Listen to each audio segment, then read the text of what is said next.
Welcome, friends, to episode number 42 of the Seekers of the Eternal podcast, Superconscious Inspiration.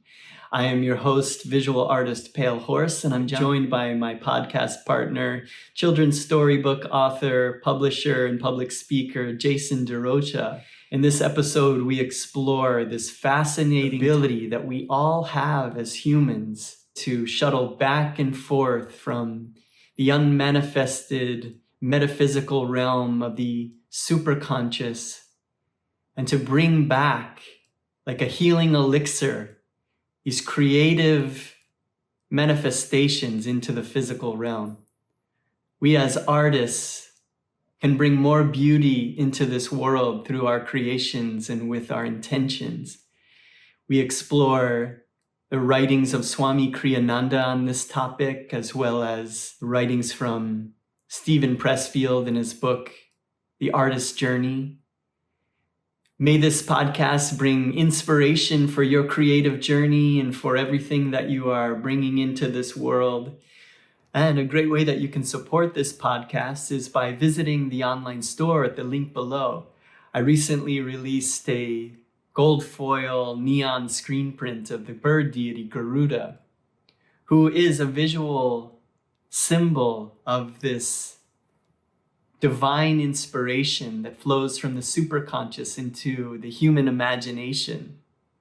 And so this image of Garuda, as you hang it on the wall, can become a regular reminder of this ability that we all have, and to bring this creative intention into everything that we do in our lives and everything that we create.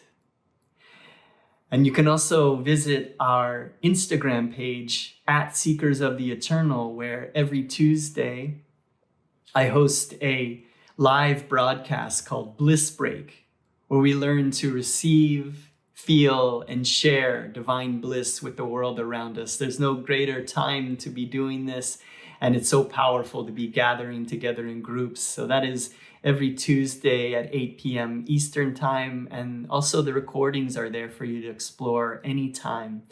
I'm also on Instagram at Pale Horse to follow along with the artwork and the creative journey that I'm on with my brother Madhava. So may this podcast bring you inspiration for your creative adventures. Joy to you, friends. Fear not, fellow seekers. Peace awaits you in the unknown.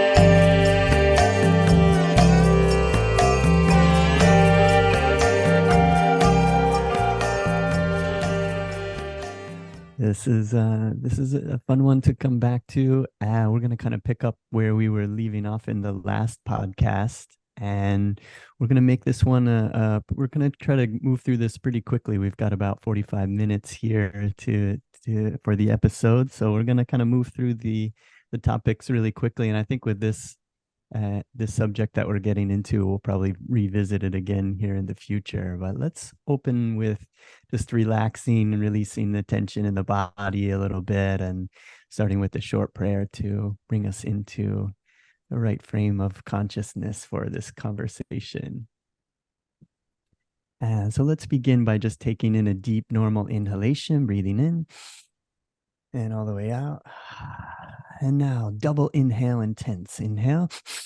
Intense all the muscles in a low, medium, high. Vibrate with willpower, and exhale. Relax, release, feel. Again, inhale, intense. Low, medium, high tension. Vibrate with willingness, and exhale. Relax, release, feel. Last round, inhale, intense.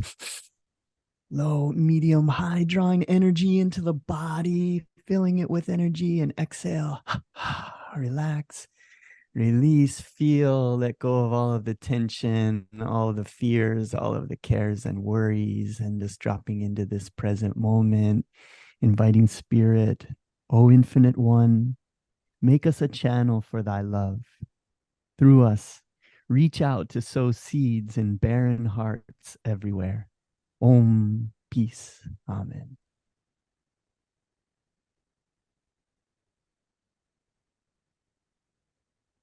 I want to start every day like this, Chris. This is one of the most I think sometimes we get so caught up in just getting to our responsibilities that we just forget to stop and take a breath. And I know meditation is such a huge part of what you do each and every day, and it's just part of your routine. It's like brushing your teeth or taking a shower or eating breakfast or whatever it is. And I need to do that more consistently. Yeah, I think that's the thing to do right now is to just if you start feeling that call, and that's how it happens. It starts creeping up on you more and more. It's like, oh yeah, I got to do that, and eventually one day it'll just be like, all right, I'm gonna start brushing my teeth. You That's know, I would start brushing my teeth. It's like and that's really the way it becomes. It's like do it at the same time. There's a way when you brush your teeth. It's the first thing you do. You get up in the morning. I made a goal of just flossing every day. Don't go to sleep before flossing. Something like that, and then you just make that little pact with yourself. And the key, I think, with meditation, do it in the same place if you can. Try to do it at the same time if you can. Over time, you'll find a practice that you really like, and then make that a routine every morning, and amazing things will start to happen once that becomes a daily practice. And it'll start, maybe you'll do it maybe once a week, maybe then you'll do it twice a week, maybe then you'll get up to 3 times a week, 4 times a week, and then eventually you're like, all right, I want to brush my teeth every day. And it just becomes very normal. And now for me, something like, I don't want to leave my house before I meditate. It's I feel like I'm just outside with no, I just kind of like, I feel like sort of out of sorts if I don't do my meditation before So I leave, interesting. connect with spirit, right? So interesting. And when you do that, can you do it? How they say sometimes it should be the process itself that's the reward, not what it's going to give you. If what it's going to give you is the motivation and incentive you need to meditate, is there anything wrong with that? I think it's good to know why you're meditating and have a reason why you're doing it. It's this delicate art balance of not doing it for some sort of fruits of meditation in order to gain something, because that sort of brings you out of the present moment that you don't already have it. Mm, But it is important to know why you're doing it, and to have enthusiasm for why you for doing it, and to know that it will bring really great things to your life. So I think it is good to have that in mind of this is why I'm meditating. And really the simplest reason why I meditate is so that I can feel happy all the time. mm. I think that's so important. Exactly what you just said is so important, and it applies to every aspect of our life if you think about it, right? If you're always thinking about what's I'm going to get by doing this, whatever this is, then you're never fully in the moment. Your mind's already, somewhere where it's not supposed to be. And then when it doesn't happen, or it doesn't happen in the time that you want it to happen, then you're left with this like utter disappointment as opposed to just enjoying the process. Yeah, I would say just whatever happens during that meditation, as clear and focused as you are, or as scattered and monkey mind experience that you have, just know that you did sit down and do your meditation. You did the thing, and it will get better. It's like you don't want to just you go to the gym or you practice any skill or any sport.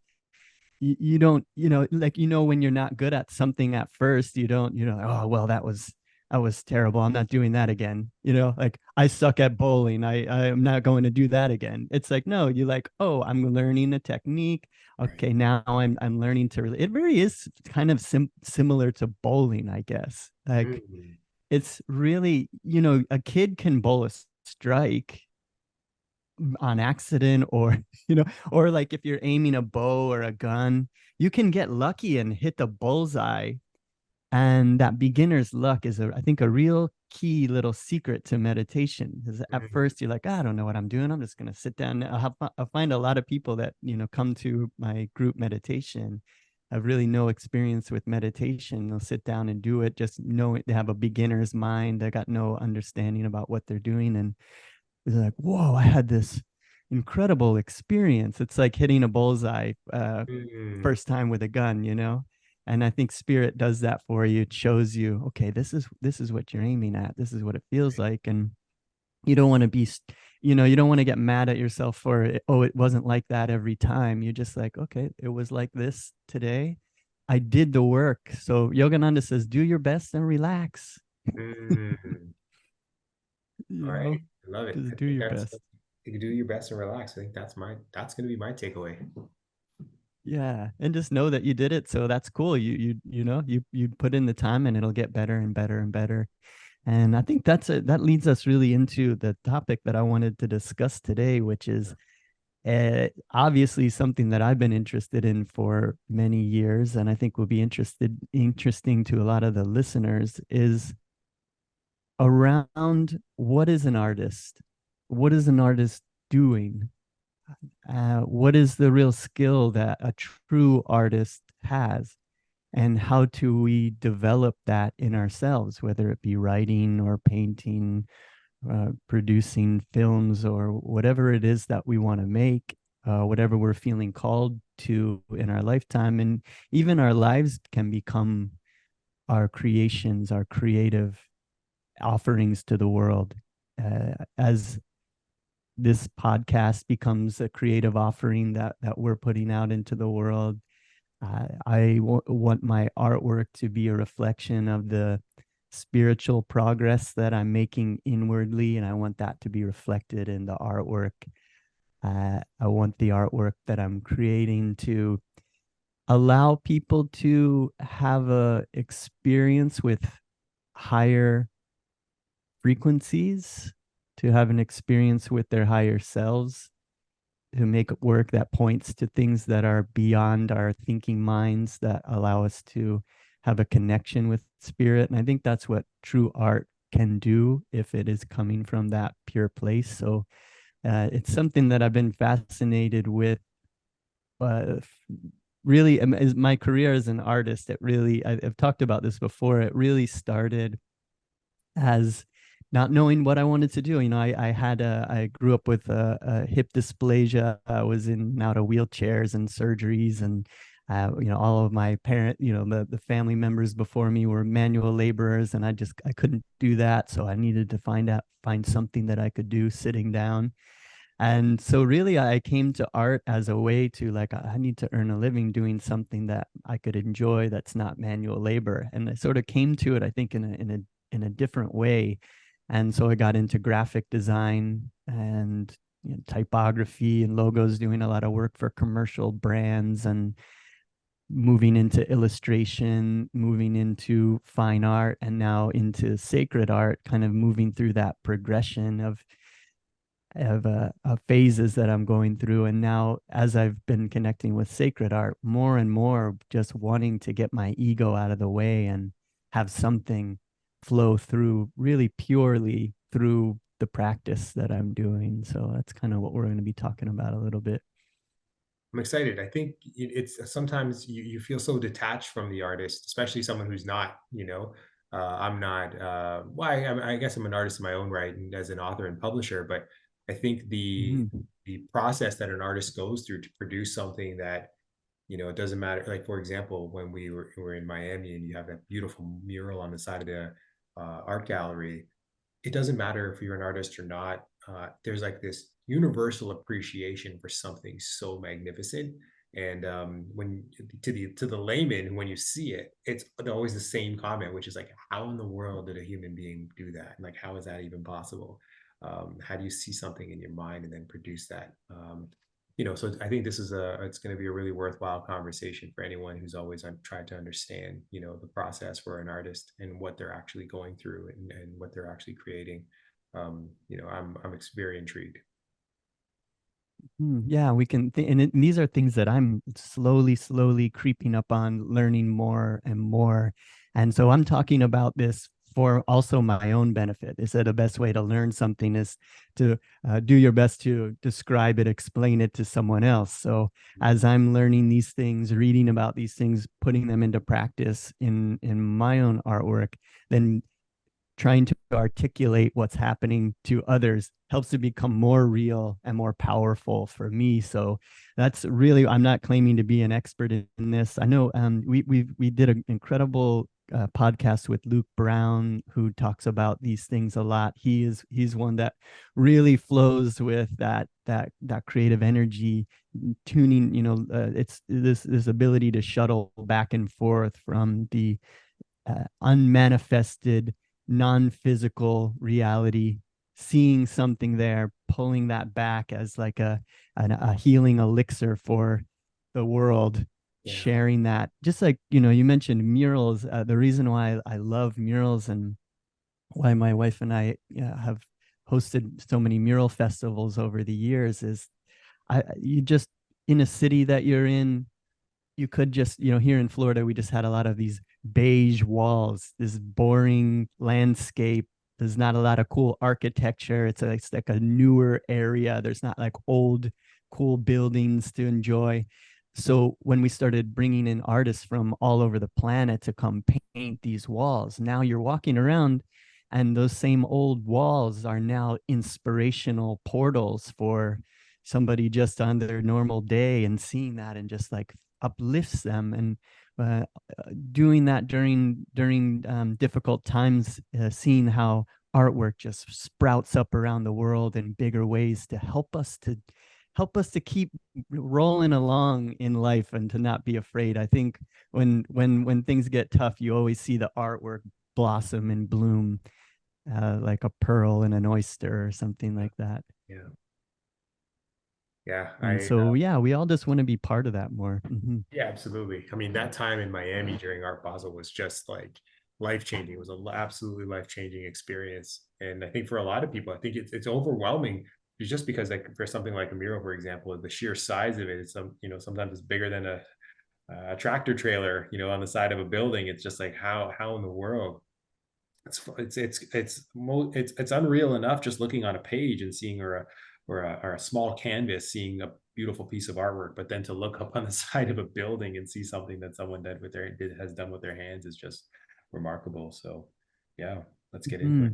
Yeah, and I think maybe it's like I try to think about what is it that captivates us about art. And one of the factors I think is that when you're seeing if you're listening to beautiful music, if you're reading a great novel, or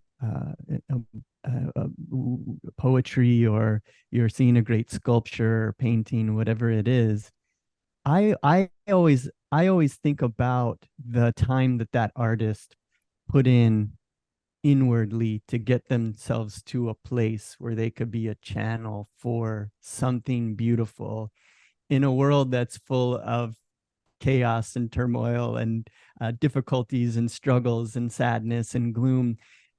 And I think that's something that's so cool. It's like, that person that was able to steady themselves, stay focused, keep on their craft day in, day out, going through their ups and downs, through financial struggles and relationship difficulties and all the things that everybody's going through, all the things that are happening, health issues.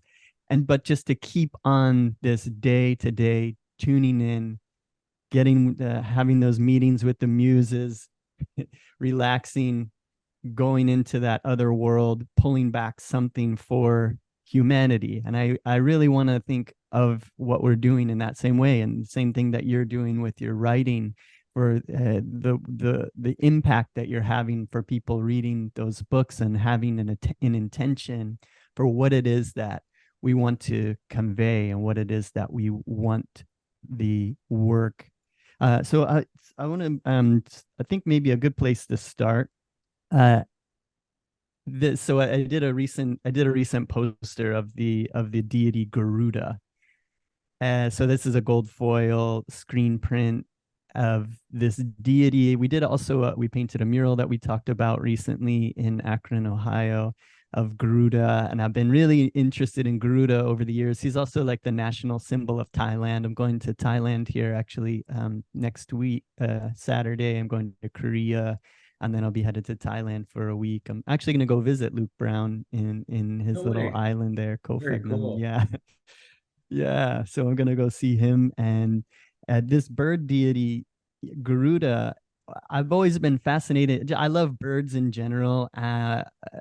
and also drawings of birds and wings. That always captivates me. I love like a really great drawing of a bird and you spread eagle wings, and this bird deity has captivated my mind. And the more that I was working with him, and things started coming to me, and things that I started exploring. And then I always love when I get an insight, I type it into Chat GPT to like have it give me more poetic insights around it. And as I started doing that, it was like really feeding me some great inspiration around Garuda, and really setting an intention. Like when I'm working on a piece, what is the feeling that I wish to convey with this piece? And really asking spirit to convey that through the work, to allow me to feel it, allow me to have a sense of the idea, and then keep revisiting, making sure that feeling continues to stay stoked, that idea is still present through the many long hours of the creative process. I think that's the key. Yeah.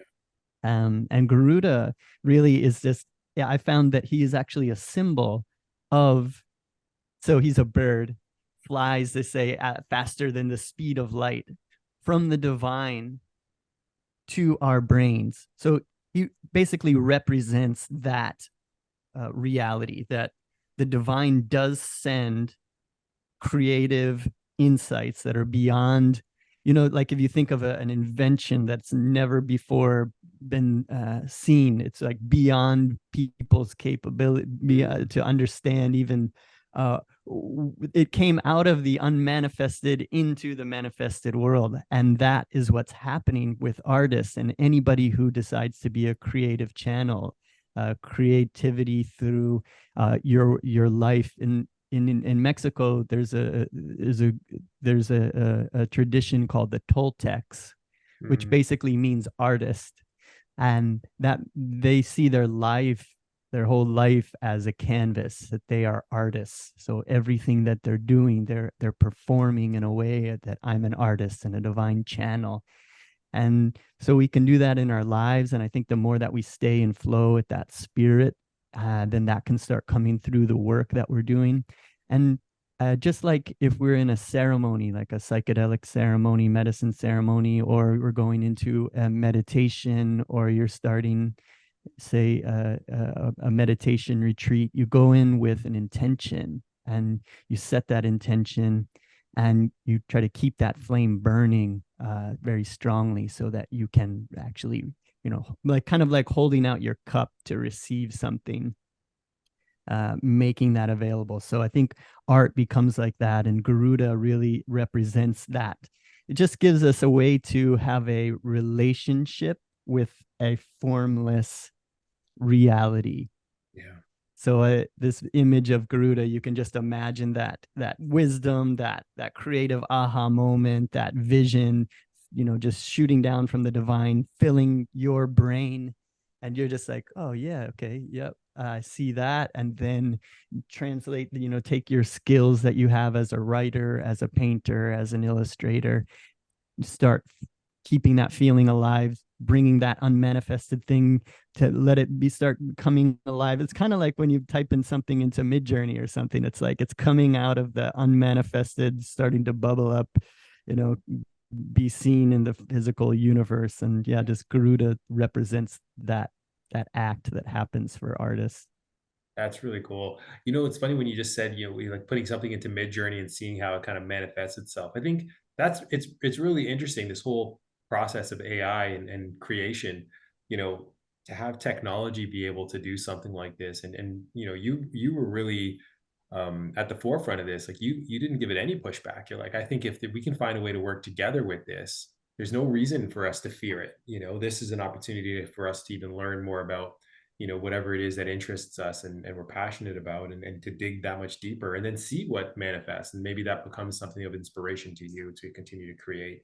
You just see this as a tool to allow you to reach your goals as an artist or as a creator. And I just thought that was super refreshing. It allowed me to look at AI through a completely different lens, because I know a lot of people are back on their heels with it, and you can use it for a lot of nefarious reasons, but you found a way to work with it right out of the gates. And I thought that was pretty special, particularly as an artist. I know there's a lot of artists that don't like necessarily anything that's not, completely 100%, divine inspiration.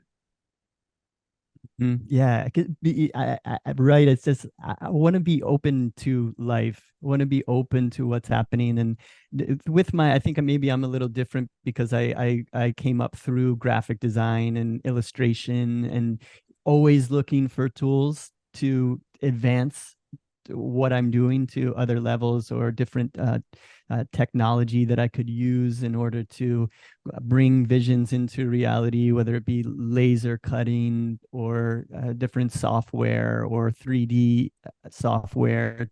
And I've always been open to that. And I do like the idea that things I don't have to feel like this is coming from me.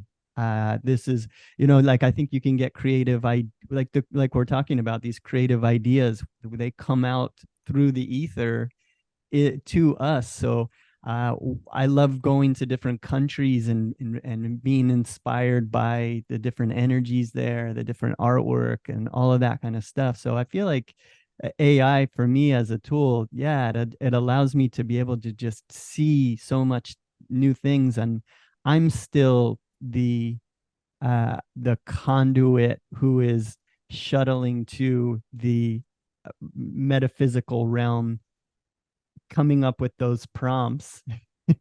Right. What do I want to see? What is the intention? What is the feeling that is wanting to convey? Creating this magical spell of typing that in, and then seeing what comes back, and then continuing in this relationship with the muse to feel what feels right. Because it's nice, because you can almost have like a mood board of so many different layouts and versions of that, and just see a lot of different options. And then, well, does that feel right? Does that feel right? And using your discrimination and your connection with spirit to see what parts of it feel right, and then maybe start creating sketches that are could be far more interesting than I was doing in the past. So I'm open. I just want to create the most beautiful work that I can do. So I'm not I don't have a bias on how that happens. I Mhm. just want to see beautiful things come through in any way that I can, and to convey feeling, convey higher ideals, convey talking points that we can see an image and then talk about spiritual things. So I don't think AI gets in the way of that. Yeah, I love that perspective, Chris. I think that's the way to Mhm. approach everything in life, with a degree of openness. So being open minded. Yeah. And so I think that's the way to do it. It's like, I just tell people, it's like, I'm an artist. I'm curious. I'm going to play with it.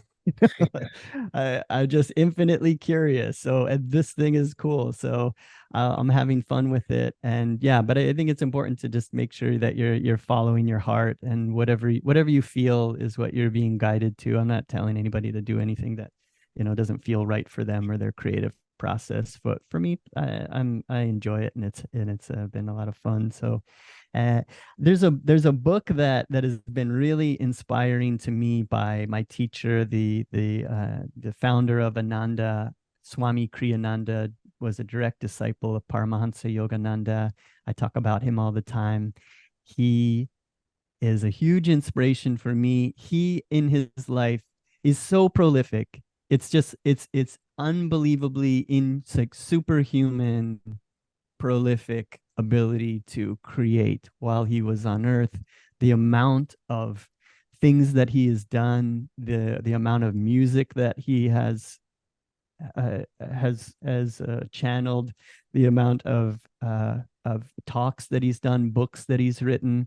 At the end of his life, he was saying the books are just coming so fast now that it's almost like it's just completely changed the way that the way that he really view things. Even when you start to really dig into his life and read about his biography and how things were working, it's just unbelievable. Like, even between at the end of his life, they say that he was taking on a lot of karma for other people, so he allowed himself to become to face diseases and illnesses and things like that. and just in and out of hospitals and in and out of being in really difficult states, he was still producing so much music and so much writings and all of these kind of things. And they say in his life he published over 150 books and publications. Wow. And these books are not light reading. They are so in-depth and powerful. And the books that he was producing, and then something like 450 pieces of music while he was alive. He also was a photographer. He would travel all around giving lectures and talks, something like 6,000 recorded talks that are available of him. And so he wrote a book called Art as a Hidden Message. Mm.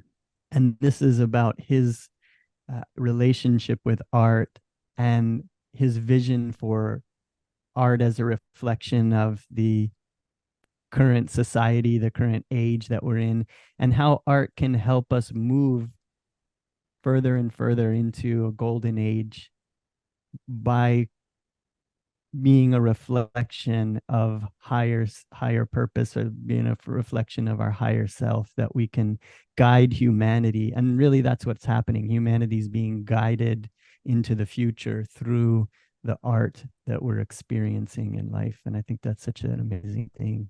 Yeah. And Mm. Yogananda, he was also, so the guru, your guru who started the what's the name of it, Chris, that you're a student of? The Kriya Yoga is the path, and it's and the community that I'm with is called Ananda. Ananda. Mhm. So the founder of Ananda is no longer with us, Mhm. but well, in physical form, of course. But so who leads it now? Is there someone who steps up to take it to take that role, or is it the group of followers that now become the leaders? Yeah, it's a couple named Jyotish and Devi that are now the leaders of Ananda, who have been with Kriyananda since the beginning of really starting Ananda. So they are now the ones that are responsible for carrying that torch and continuing that work. And yeah, incredible beings. I've got to meet them in California, and just listening to them speak, like it was an amazing feeling for me of just first being in their presence in person. I had talked about this maybe before, but I on a long flight from California to California from Florida, waking up really early and doing your early meditations and going in and listening to a talk, I was feeling a little tired. And then as soon as they like walked in and started, giving the talk, like I just felt completely energized, completely focused, full of energy. And I was just, and you watch when people are at Ananda listening to one of the speakers, it's not like you're in church where people are fidgeting and unfocused, and you see all these heads bobbing around. If you're sitting in the back or something like that, you're just seeing people focused, listening, absorbing. It's really an incredible thing to see that many people all tuned in together with a being of that quality. That's amazing. So if people wanted to, obviously, as people listen, I'm sure they're inspired and they're gonna be motivated to learn more about it. Is there a way that they could potentially even connect, watch some videos on YouTube, read some books that maybe would guide them towards the same journey that you're on? Yeah, absolutely. Yeah, I encourage people, if you really want to make your meditation practice, you're ready to take your meditation practice to the next level, or you're ready to start a strong meditation practice. Ananda has some of the greatest courses for meditation, tons and tons of videos, and there's communities all over the world. So you could tune into Ananda Mumbai in India, which is most of those talks are in English too. There's Ananda in Assisi in Italy. There's in Palo Alto in California, all over in different places.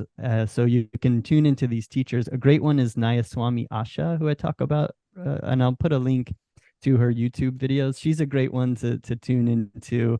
And Swami Kriyananda has tons of videos. And then ananda.org is where you can, there's so many free offerings there. And then if you're ready to take like real courses and have live interactions with teachers, it's such a powerful and such a pure, it was the pure thing that I was looking for with an ancient lineage.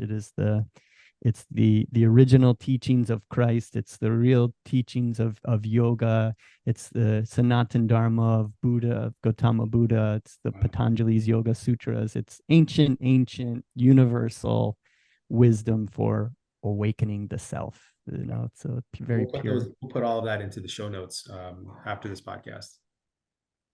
Mm-hmm.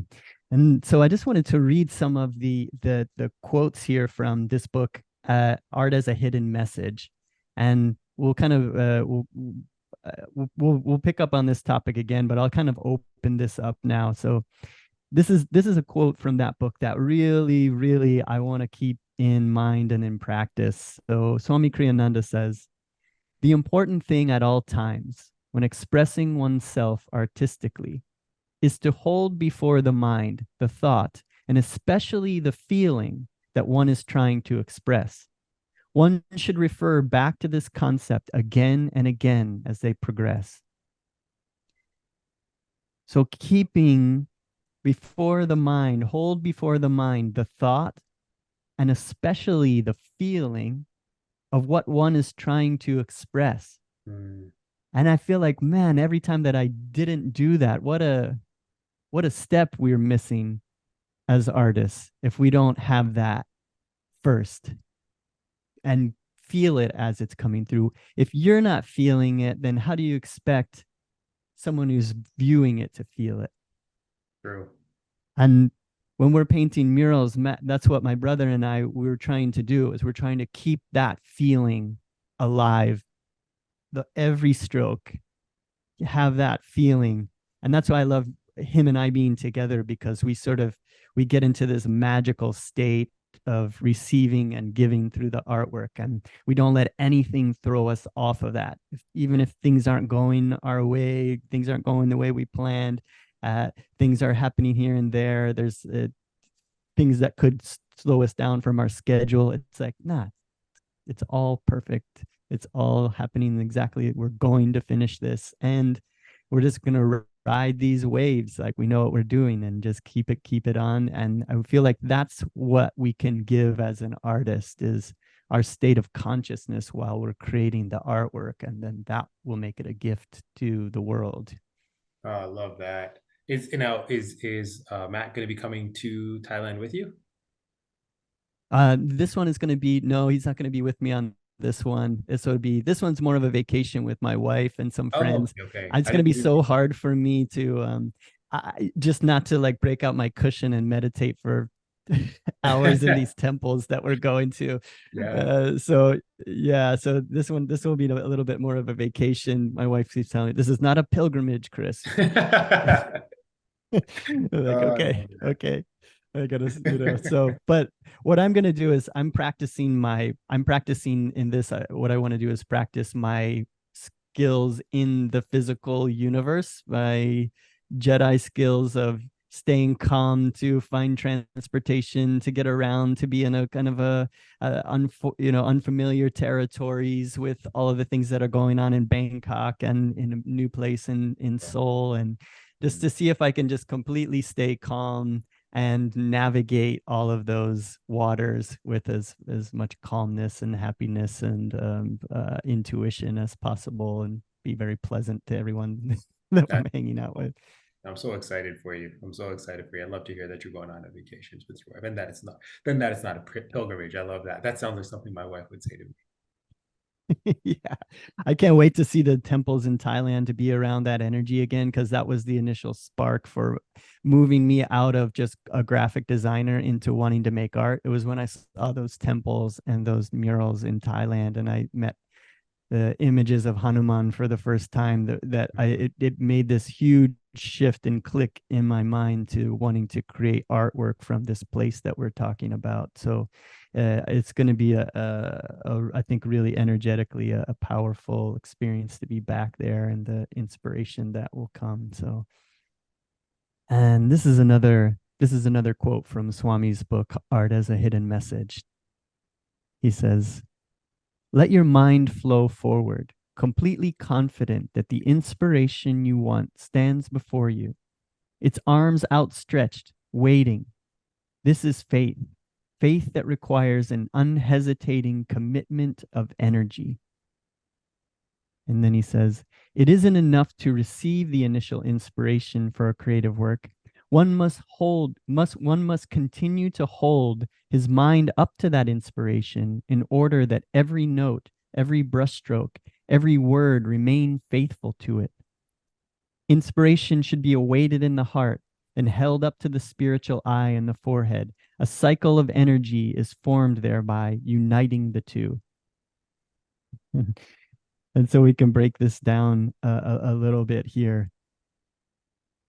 Letting your mind flow to this, like there's a meditations that I've been enjoying sharing with the groups, that when we are reaching out to spirit for connection in meditation, to feel joy, to gain abilities in life, to become channels for creativity, it's so important to know that the divine is there, really eagerly waiting for you to do this. It's not like it's holding back and like, keeping holding the carrot away from you and you're trying to grab it. It's really you that's creating the block between you and the divine, who is so eagerly wanting to give you this, wanting you to manifest these things in the physical universe. And it's about you really just saying, making this intention and purposefully connecting with it, and knowing that it's, as he says, it's standing before you, its arms outstretched, waiting. So you can think it's like wanting to hug you, wanting to embrace you, and just fill you with the feeling that it wants you to feel so that you could express that in your artwork. This is faith, the faith that requires unhesitating commitment to energy. So in this next one, it's not enough just to receive the inspiration for a creative work. One must continue to hold his mind up to that inspiration. And so every note, every brushstroke, every word remain faithful to it. So I think that's the real key, because so many of us, we have incredible, like you're sitting in front of a speaker, or you're having a meditation, or you have a medicine experience, or you have an ice bath experience, or a yoga or breathwork experience. You get like, wow, you get this amazing inspiration. And the idea is that you continue visiting that, continue feeling that, bringing that into every breath that you're taking, is continuing to keep that connection with the divine alive. So I think that's what a true artist is striving for. And that's what I want to do more and more in the work that I'm doing. And then he has a real key to this here. Inspiration should be awaited in the heart. So you're asking for feeling in the heart. It's Yogananda calls the heart center a receiving station, like a radio tuner that you can tune to ecstasy. This feeling in the heart, and then held up to the spiritual eye and the forehead. A cycle of energy is formed there by uniting the two. So asking for wisdom in the spiritual eye and asking for the feeling in the heart, and then that connection between the two is how we sustain that connection with the divine, and then how we can manifest that in the artwork. And that's where, with Ananda and with Yogananda, Swami Kriyananda, all of this it's about the energy and the willpower combined. So a lot of Yogananda has energization exercises that I teach to groups, where you're filling your body with energy, just like we did at the beginning. That was one of them, Yeah. filling your body with energy. I'm made of energy, and filling your body with energy, relaxing, releasing tension, and then centering in the heart, feeling in the heart, moving that awareness up to the point between the eyebrows. And this is like scientifically how we become channels for creative output. I think it makes me think of, having all of these things, like you said, like the universe has its arms open for you, all these things that you seek, it wants to give it to you. And sometimes to show you that maybe it's not what you really seek, or maybe it's not the thing that's going to give you happiness, but sometimes, you need that as well. And uh, the other part I think that sometimes gets lost on people is like the act of stepping into it, like stepping through the door once it presents itself to you. And it may not be in a way that it's like when you don't recognize it for everything that it is, meaning, so for example, you don't you're wanting this specific thing on the other side. You know what it looks like, you know what it feels like, you can maybe draw it. And but you're not presented with that thing. You're presented with the opportunity to get that thing. And because this opportunity doesn't look and feel like whatever it is you're searching for, you just, I'm going to wait till it's exactly the way that I'm envisioning it. And I think having faith in, like you said, like that process, like just step through the door. It's on the other side. Have some faith. This opportunity is what gets you there. A lot of people are presented with the opportunity to meditate every day, to work out, to eat clean, to do all those things so that you can feel better, be mentally healthy, to have the body you want, to prepare yourself for the job that you want or for the opportunity that you want. But we don't have it in the way, we don't get it in the way that we've always envisioned it. And so we just wait for the next bus. And I feel like the taking the initiative to act is what's critical when the opportunity presents itself. That's beautiful. Yes, that is a wonderful point and a great insight, because that is what it is. It's you. Our egos will want it to be a certain way. Yeah. Our egos are wanting to create a certain thing, and maybe we're like the monkey that's reaching into the jar, wanting to grab all, wanting something to be a certain way, and then trapping ourselves, or getting something so much more minuscule because we're trying to have control over it. We're using our thinking mind to create something that maybe is so much smaller and less powerful than we could have if we just go in completely open. Yeah. And this reminds me of this. So Stephen Pressfield, I have he's got a book called The Artist's Journey, which is another one that I've been really tuning into lately. He has a quote from Henry Miller where he says, "Once you have given up the ghost, everything follows with dead certainty, even in the midst of chaos." And Stephen Pressfield follows up. He says, "The ghost that we give up," and this is what you were talking about, this attachment to wanting in a certain way. So he says, "The ghost that we give up is the ego, the illusion of control." The quote that the quote, "Everything that follows is our artist's power." So what follows and what we gain is our subject, our voice, our point of view, and our medium of expression and our style. That all can come through when we give up the ego. We give up our little brain wanting to control things, us wanting it to be ours, rather than it could be you become just a channel for something so much greater. So give up the ghost. It's not even real. The ego's not even real. Yeah. So you give up that ghost and allow that expression, that style, that voice, that point of view to manifest itself on earth. And of course the divine will help you because it wants willing channels to do things here on earth. It's a beautiful thing that we can become willing channels for. Yeah, that's beautiful. I love that. Yeah, so I think we're wrapping up on time, and so we'll continue this discussion, I think, as things progress here, maybe in the next podcast. I just wanted to, I'll end here with this one. And this is a what I this is a from the book called How to Love and Be to Be Loved from Paramahansa Yogananda. You can find this on Crystal Clarity Publishers. These books are such gold. You can just flip it to wherever, and usually that'll be like, I need something today to inspire me. I flip to any page and it's like, whoa. So this one here, I think it fits into with what we're talking about. The title of this is Pure Love. Yogananda says, the sun and moon and earth are all things held together by the bonding force of God's love. If we want to know him, we must not keep our love isolated and small, but conjoin it to divine love. Through all the dance of life and death, know that God is love. The only purpose of life should be to find that love.